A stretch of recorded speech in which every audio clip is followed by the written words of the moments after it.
കാരണം ഹൃദയം എന്ന് പറഞ്ഞൊരു അവയവമുണ്ട്, അതൊരു മാംസപിണ്ഡമാണ്. അതാണ് രക്തത്തെ ശരീരം മുഴുവൻ വ്യാപിപ്പിക്കുന്നത്.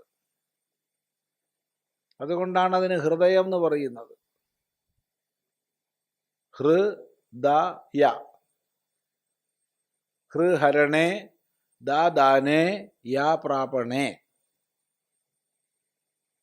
ഹൃഹരണേ, ഹരിക്കുക, ശരീരം മുഴുവൻ വ്യാപിച്ചു നിൽക്കുന്ന രക്തത്തെ ഒരു സ്ഥലത്തേക്ക് ഹരിക്കുക.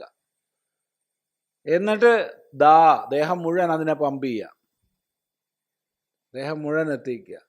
അതിലൂടെ ശക്തിയെ ശരീരം മുഴുവൻ വ്യാപിപ്പിക്കുക. യാ പ്രാപണേ, ഈ 3 ശബ്ദങ്ങൾ ചേർത്താൽ ഹൃദയായി. ദാനേ യാ പ്രാപണേ. അതാണ് സംസ്കൃതത്തിൻ്റെ മഹിമ. പറയുമ്പോൾ ഇതിൻ്റെ അർത്ഥം മനസ്സിലാവും. എങ്ങനെ എഴുതും അങ്ങനെ വായിക്കും, അല്ലേ? മലയാളം അങ്ങനെ തന്നെയാണ്, എങ്ങനെ എഴുതും അങ്ങനെ വായിക്കും. സംസ്കൃത തദ്ഭവമായതൊക്കെ അങ്ങനെ തന്നെയാണ്, എങ്ങനെ എഴുതും അങ്ങനെ വായിക്കും.